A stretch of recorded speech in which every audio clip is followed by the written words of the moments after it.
Salut, c'est Jonathan. Aujourd'hui, ce sera simplement ça. Pourquoi simplement ça? Eh bien parce que toi et moi, on a toujours tendance à compliquer les choses. Je dirais que je sais pas pourquoi, mais en réalité, je sais pourquoi. C'est très humain. On a tous tendance à faire de quelque chose de très simple, quelque chose de toujours très compliqué. La Bible dit dans Luc chapitre 14 verset 28, en effet, quand l'un de vous veut construire une grande maison, qu'est-ce qu'il fait? Il commence par s'asseoir et il calcule.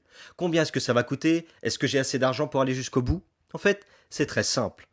Avec le temps, je me rends compte que mieux vaut vivre les choses simplement, c'est-à-dire les accepter telles qu'elles sont. Parfois, évidemment, il y a des choses dans l'invisible qu'il faut refuser. Je parle de pression que tu subis, je parle de mensonges, je parle d'attaques dans l'invisible. Ça, faut les refuser. Mais en ce qui concerne la vie du quotidien avec ses hauts et ses bas, ce que Dieu permet en fait dans ta vie, eh bien, je suis de plus en plus convaincu qu'il faut que toi et moi, on vive les choses telles qu'elles sont, en les acceptant simplement. C'est comme ça qu'on les vit le mieux. Et c'est comme ça qu'on vit sa vie chrétienne avec joie et aussi avec reconnaissance. Prends le temps de la réflexion. Si tu as des décisions à prendre importantes, et ensuite, construis. Faut avancer.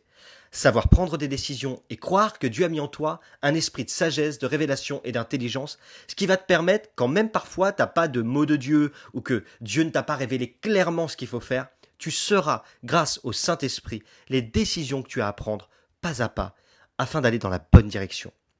Je te donne quelques conseils. Vis les choses simplement. Ça veut dire quoi? Va droit au but. Passe pas par quatre chemins. Tu sais quand faut dire oui, tu sais quand faut dire non. Et ensuite, fais pas de compromis, mais avance. Si tu as des décisions à prendre qui sont compliquées, demande à Dieu de t'éclairer. Et s'il t'éclaire, prends la décision. Mais s'il ne t'éclaire pas, eh bien, écoute ton cœur. Sens dans ton cœur une conviction. Elle va devenir de plus en plus forte. Ensuite, tu pourras prendre la décision que tu dois prendre. Pas besoin de signes spectaculaires. Parfois, écouter ton cœur, ça suffit. Et puis enfin, ne tourne pas en rond. Accepte de t'engager et de prendre les décisions que tu dois prendre sans avoir peur de l'échec. Pourquoi? Parfois tu vas réussir et parfois tu vas échouer. Mais au moins, tu vas avancer. La vie chrétienne, c'est ça. Ce que je veux dire par là, c'est que aujourd'hui, tout est tellement déjà compliqué, ce serait vraiment dommage, en plus, de compliquer la vie chrétienne, alors qu'elle est si simple.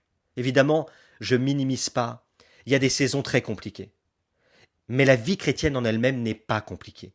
Il faut avancer avec maturité, prendre les décisions quand elles doivent être prises, accepter que Dieu réponde parfois et que parfois il ne réponde pas, mais qu'il laisse entre tes mains le choix de raisonner avec intelligence, discernement et sagesse. Tu sais quoi? Tu en es capable.